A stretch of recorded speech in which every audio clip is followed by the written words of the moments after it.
That took a while for you to find the record button, didn't it? No, it takes a while to kick in, but it's just started now. Oh no, but it made it look like you were just trying to do that thing that people do on like Teams and Zoom calls now, but you didn't do the etiquette version where you've got to do the tum to tum to tum to tum while you're looking for it, so people know that you're looking for it. You just stayed quiet. Well, speaking of etiquette, you just ruined the intro. Yeah, but this is candor. It's nice. People like it. Maybe no, you don't do they? Carry on. Welcome to Mailbag. That was Mike the Asher. As you heard, I'm also joined by Ryan Reynolds and making a debut, Sam White. Sam, how are you? I am very well. I'm in lockdown. I'm as well as we all are. Yeah, it's a bit of a loaded question, that isn't it, really? Yeah. I mean, there's no Everton to ruin this weekend, though, so happy days. Which is nice. And no Everton questions on Mailbag to ruin Mailbag either. Ryan, how? Mate, I am on top of the world at the moment. I am so happy. I went and saw my first live sporting event since, I reckon, October 2019 on Friday. And I just am walking on clouds at the moment. I'm so happy. What was the capacity? Was it full, or was it like 50% or? 75%. So it was about, I'll say 20,000 people. How did you think about it? Was it weird? Oh, mate, it was so weird. There was like hand sanitizer everywhere. People were like scrubbing down seats. And then I won't go into a long story, but we had a COVID sort of breach up in Queensland, and the team that was playing was actually from Brisbane, where the outbreak was. So at quarter time, during the interval, a sign up on the screen said anyone from Brisbane had to leave the stadium immediately and go and sit in their hotel room for the next 2 weeks. And funnily enough, two of the commentators had to leave a quarter of the way through the game because they'd actually been in Brisbane. Oh man, that's going to be the next up. That's going to be the next Operation Goodison, that isn't it? Yeah, definitely. It's like peak COVID sport. Yeah. Can anyone from Birkenhead get back through the tunnel right now, please? I mean, in general, irrespective of COVID status. Yeah, basically. For no reason. On our way anyway. You leave. Just go away. Yeah, that's it. If it's any time after 60 minutes, and I'm probably halfway out the door anyway. Mike, how are you? I'm all right. Go for the big preamble. Yeah. It's the way we get into things around here. We don't do any of that planned malarkey. It's not fun. Don't like that. No. But I'm okay. I think it's sunny, but like for anyone who's going to be watching this on the video, you'll probably see like my face get more and more sunny as the light shines, and that's going to really annoy me. I'm going to have to keep moving across the table, and it's not going to be nice. I keep having to do this on Teams meetings as well. It's not ideal. It happens to working from home, innit? I know. I want an office. I'm looking forward to moving so I can have an office. I miss an office. We all need to get back down to Avenue HQ. My subscription's gone there now. Really? Yeah, so I won't be there anymore. That's quite sad. I know, I'm gutted about it. We can still go to Man Island Social though, can't we? We will go to Man Island Social, definitely. We're going to do Mailbag Royal Rumble live. Yeah, the first one back. Are we doing that? Is that a thing that's going to happen? Yeah, definitely. Okay. Fully on board. Right, into the hot topics round. Sam, if you're not familiar with this, it's just for fun. Basically, I ask a question about sort of a news story or something that's happened this week. If you know what the news story is, just shout out the name of a random Everton player and you get to answer the question. You get a point if you want. You don't do that anymore. But right, first question. Everton players at the ready. What's the worst boss you've ever had? Oh, Alessandro Pistone. Tell you what, that's a great player to shout. I don't think we've had that yet either. I don't know why. It's the first one that came into my head. It's possibly the hair, with lockdown hair. I had a boss who's just incredibly aggressive about everything. And it was really hard to respond to her because, for example, I said to her, do you know where the surface spray is? And she just snapped back, what do you mean surface spray? I'm like, well, I don't really know how to answer that without being sarcastic. It's kind of spray that you spray on a surface. But like literally every question, she was just fuming about. I don't know how to deal with that in a bus. No, you can do without anyone who's that angry all the time. Yeah. She once had to go at me for cutting sellotape with my teeth rather than using scissors. Like, chill out. That makes it sound like you got razor sharp teeth. Well, like cutting sellotape with your teeth. Fair play if you're biting. Biting, yeah. Is that cutting? Because I imagine now you've got like pure scissor teeth where it's like, and off it'll come. If only. I know. Be a good skill. It would. That'd be really useful. I'm always a bit weird with putting things by my teeth. Like, do you ever see people like open like bottles and stuff with the teeth? Goes right through me. Hate it.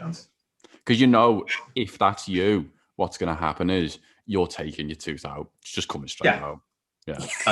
And the bottle cap has not moved a bit. Absolutely not at all. Yeah. No, I know. A friend of mine took his front tooth out opening a condom, which so if to be fair, if if a condom can do that, a bottle could do untold damage. I can't even get me taking it out the box, the packet, a tin. The packet, like biting it open. Oh my off his front tooth, come on. If there's one way, you say a friend. No, friend, honestly, seriously, absolutely not me. I tell you what, if there's one way to lose an erection, that's it. Yeah. Yeah. I never pushed him on whether he followed through, actually. Because, like, yeah, surely at that point you're like, well, I'm here now. Yeah. Like, yeah. That's a really good point, would you? I don't know if I would. You killed the I reckon it depends on the amount of blood coming out your tooth as well. Mm. That's true. That's going to put how lean your spell's been. If it's been a while, surely you just keep going on, don't you? Yeah, I'll stuff it. I mean, and if it's a front tooth, it's going to be a while to the next one as well. So yeah. Exactly right. Yeah. What's the story, Les? Because I don't know what the story is. The story, it's very tenuous. It's about the Tories taking over Liverpool. Oh, I was going to say Priti Patel with their expenses, but fair play. I mean, that would have done as well. I'll take the point then. Thank you. Yeah, that was that expense sheet was something else, wasn't it? Honestly, and the Home Office doubled down on it all. I said this yesterday. I've walked around since lockdown 2 with a single eyebrow. I've had one eyebrow. She spent £77,000 on eyebrows, and she has the goal to have eyebrows that look like that. I can't get over it. Don't get me wrong, it's lockdown, so I've got a newfound respect for people who did me eyebrows before, because I cannot do my eyebrows. But I don't care 70 grand about my eyebrows. Nobody's eyebrows are 70 grand's worth. It was the Primark bill as well. I've just spent 5 grand in Primark. It's actually impossible. How? I know. Just when you think about the actual obscenity of that money and the barefaced neckery of it, imagine writing it down and going, yeah, I've spent that in Primark. Honestly, I've definitely done this. And no one's going to question me on it. It's just terrifying, isn't it? It's like anyone who's ever done expenses, if you've got a legitimate expense for like a meal, because you're staying away with work and you've got a meal and you're thinking, can I put a beer on this? Can I legitimately put a beer on it? We're all soft shaped like that, worrying. And then spending God knows how much on eyebrows and Primark. Honestly, the best one for me is where she's got them written down where it's like she's blatantly just been on her Amazon account going, do you know what? I could do with a new telly. It's Black Friday, sound of order one. And she's got them written down like £800 Amazon. That's it. It's like, that's all it is. And you know what? I've got so much time for that level of just not giving a shit. But on the bad side of that, they are completely and utterly vile people. Mm-hmm. Yeah. But I reckon if someone said to me, you can expense absolutely everything you do forever for the rest of your life, I'd be awful. I'd be awful. Like, I'd be expensing some bad things. I'd be expensing like toilet paper, all sorts of stuff. Oh, there's all kinds I considered on my tax return, to be fair. But I'm like, I don't know, did I wear this top while I was working? That can go down. Definitely an expense, that, isn't it? Yeah. I don't think it's a coincidence either that the fact that the Tories suddenly got interested in taking over Liverpool when they suddenly got interested in Primark as well. And eyebrows. Definitely a correlation there. Yep. Definitely. Anyway, have you had a worse boss than Sam's snappy boss? I've not really had bad bosses. I'm a bit of a pain myself, to be honest. Like I do more things to annoy people than people will do to annoy me. So I feel like any bad bossery that there is, I exacerbate that situation by being me. Like, and you just fall into those horrible little situations with people where where you just kind of, when you make a joke, it's not gonna go well. It's not gonna go well, but you can't not say it because it's in your head. And if you don't say it, it's like you have this massive spot on your face that if you don't pop it, it's gonna be there. It's gonna be there for ages. Just pop it. Obviously, the aftermath is gonna be disgusting, vile, and bad for you. But it's the same principle. Pop the spot. And you have a very short window to make that decision, like literally seconds. Yeah. There's nothing worse when you let a good joke go to waste. when you're like, I can't say this, people are going to react so bad. Sometimes you just got to be like, fuck it. I don't care. As you say, Mike, let's just go with it and we're sweet. Do you reckon you'll be a shit boss yourself, Mike? I reckon I would be an absolutely useless boss. Because I think to be a decent boss, you need to have a level of caring about things that aren't you. And I don't think I could hand on heart say that I care enough about things that aren't me. Like we were having this chat the other day, weren't we, Les, about whether we think we are good people or not. Oh, yeah. And I think it's a dead interesting question. If you genuinely sit back and go, do I think I'm a good person or not? And I came to this realization that I just don't care enough about things that aren't me. And I don't mean that in a way where I do it intentionally. I just don't. So rather than being a bad person, like on purpose, I'm kind of like an accidental bad person. Just by default setting. No. Yeah. You're not an actively unpleasant person, just a deeply indifferent one. Yeah. Larry David, basically. Yeah. Pretty much. Yeah. I don't think I could tell anyone. Sorry, Ryan. No, good. No, go, Sam. I was just going to say, I don't think I could tell anyone to do something with sufficient expectation that they would do it. Like, could you do this for me, please? No, not really. Okay, that's fine. Like, you need a level of confidence there, don't you? Yeah. They're just going to do it. Yeah. But I think I'd start employing a series of psychological warfare. Do you know when you say, like, can you do this for me? And you don't do it, I'd then think I'd systematically just subconsciously try and make that person think they were going a bit crazy. So, put the handbag in the office fridge, replace staplers with cheesecakes, all sorts of mad stuff, and just convince them they're going mad. Because it's fun, innit? Okay, moving on from one psychopath boss there.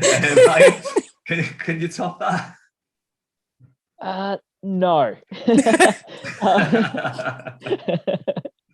Although I've been lucky enough, I haven't really worked too many jobs because my last job I was there for 10 years and all my bosses were good. But HR on the other side, I hate HR people. They can just go do one. They can be funny creatures, can't they? Absolute bane of. They're the joy police, really. HR, and probably carries on from that whole joke conversation that me and HR haven't always got on very well all the time. But anyway. The thing I've always found about HR departments in places that I've worked is that they're the opposite of the fun police. They're the organised fun enablers. So they always trying to improve staff morale. Just get all this organised fun on the go. Trying to get you to do escape rooms. Yeah. Things like that, yeah. We can't go to the pub, we've got to go paintballing. Exactly. Can't you just give us the 30 quid it would take to get us into that? Just give us a bar tab. Yeah, nobody likes forced fun. as you say, just let's go for a drink. Everyone can be slightly awkward and miserable with each other, and we can all then go and enjoy ourselves somewhere else apart. Because with people you like, how it works. See, that's where Christmas parties are so good because everyone gets absolutely hammered and it ends up getting loose. And then people you don't like, you end up drinking with, and they're half decent for the night until the very next day when you're hungover and they're pissing you off again. And then it's even worse because you've got a raging hangover. Exactly right. Right, we'll move on to question 2. Everton players at the ready. Best ever World Cup.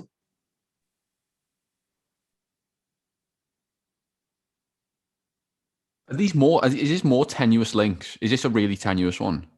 This has to be a quite story one, doesn't explicit. it? Really? And what with the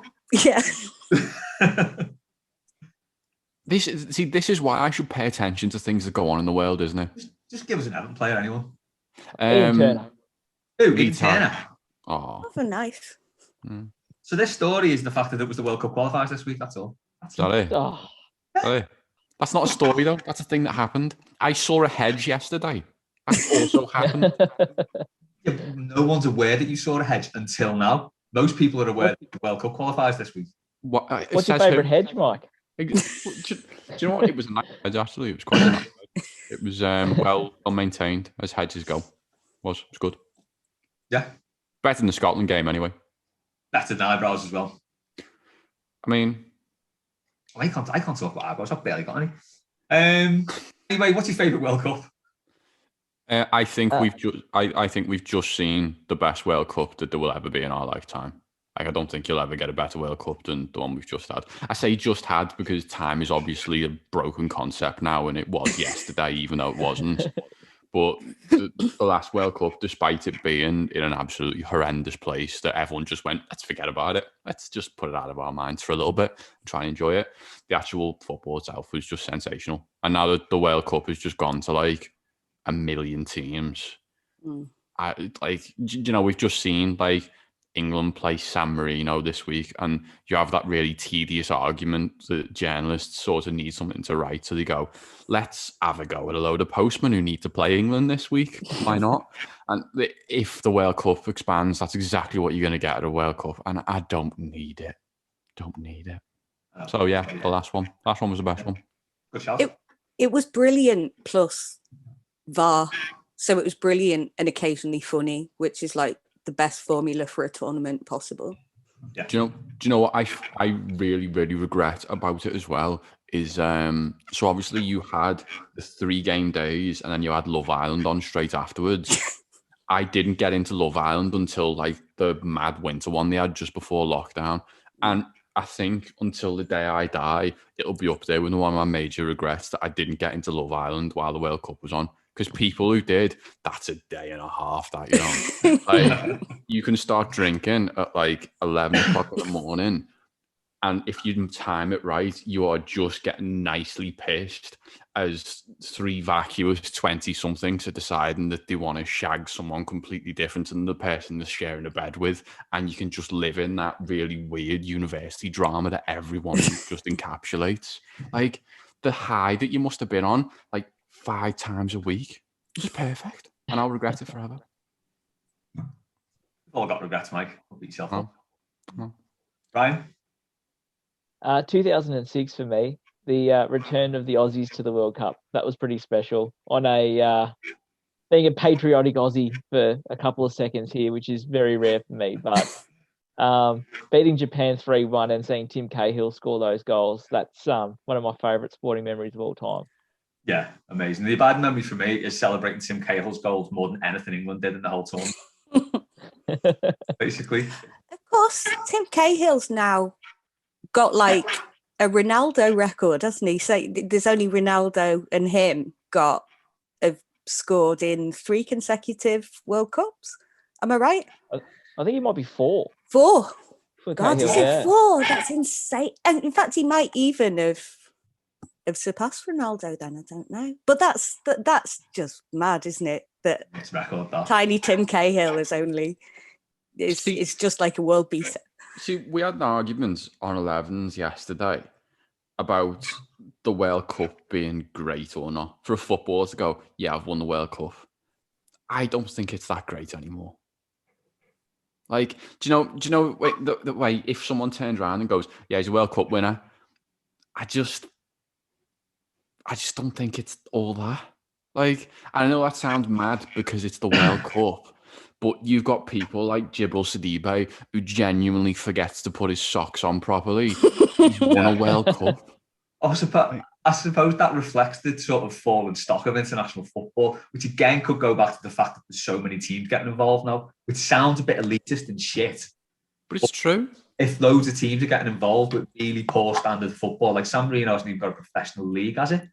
Probably not. You know, it's akin to a sort of like semi-professional team getting into a major tournament, isn't it?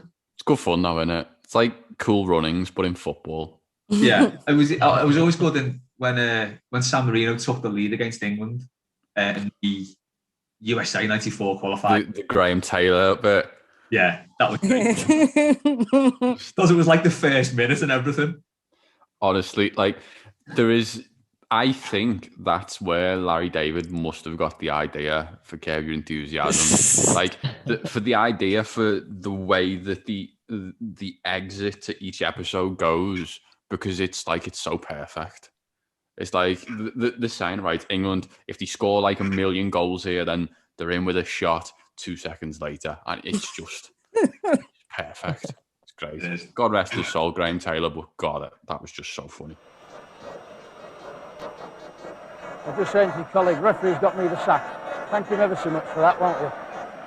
I mean, he is very Larry David, though, because you rooted for him, didn't you? Like, I've never wanted anyone to do well as much as I wished it for him, but it just wasn't happening. The narrative demanded. I love it. Like, even the bit when he's chatting to the linesman is incredibly Larry David, when he's like, you've got me sacked there, you know, you've got me, nice one. Yeah, being incredibly passive aggressive. Like, it's just, he may as well be stood in an ice cream shop having a go at some woman for having too many samples. Like, it's the most Larry David thing ever. It's brilliant. I'm furious, love. I'm not having a go at you. I just want you to know I'm furious. Exactly that. Sam, what's your favourite World Cup? I was going to go for 2018, but I think it's James. I'm getting some serious 2014 revisionism now, because objectively at the time it was rubbish, but like just by YouTube clips of James alone, I'm like, oh, that was good, wasn't it? The Puskas Award for that goal, and I'm trying to think what else happened apart from James Rodriguez in 2014. Well, do you remember he had the massive bug on him? Yeah, like a dragonfly, but a foot long. Look like Mothra. Yeah. Yeah. Which I think that's my one bad memory of that World Cup, is just the massive green bug on his shoulder. Like, oh yeah, the whole situation, like there were some extreme climates involved, weren't there? And like I say, I didn't really enjoy it at the time, but in retrospect, yeah. And Wallach by Germany was quite funny as well. Yeah. That was very funny. Yeah. I still can't remember, like, is that the one where Higuain misses the sitter in the final? Is that World Cup? I can't remember the final. No, I can't remember. That. Like, that's what I mean. Like, I genuinely can't remember. You could tell me any team won it, I'd just go, yeah, fine. Yeah, all I can remember is basically that volley from James, thinking, God, imagine if Everton could ever have a player like that. And that semi-final against Brazil. Don't forget Divock Origi doing really fast running. Some really fast running. That was when running was a thing, wasn't it? Yeah. Yeah, that was the main stat then. He won the running. He did win the running. Needless to say, Divock had the last laugh. Just before we move on to Ask Us Anything, because it wouldn't be complete without an old man, Robert, Mexico 86 is my favourite because it was the first. Yeah, that's fair and considered. What's that? That's fair and considered, and I think that's unfair to put a proper good opinion next to us. And it was, Diego Maradona was just outstanding. Oh, I don't like this. I don't like this seriousness. No, it's low end. Just say, well, we're going on to ask us anything now. Great. Talking about Jeff from West Derby. I should have said Mexico 70 or something. I could manufacture a good opinion. Well, to be honest, you warned me that this was necessary. To be honest with you, my favourite World Cup was actually the one in which the Hungarian national team was the best team in the world and didn't quite get over the line in a very heartbreaking fashion against West Germany. It was the best team never to win the World Cup, the mighty Magyars. And, you sound very on field there, mate. Yeah, I know. All right, the Hungarians. You had that very earnest tone. Probably just needed to roll your R's a little bit more and you were there.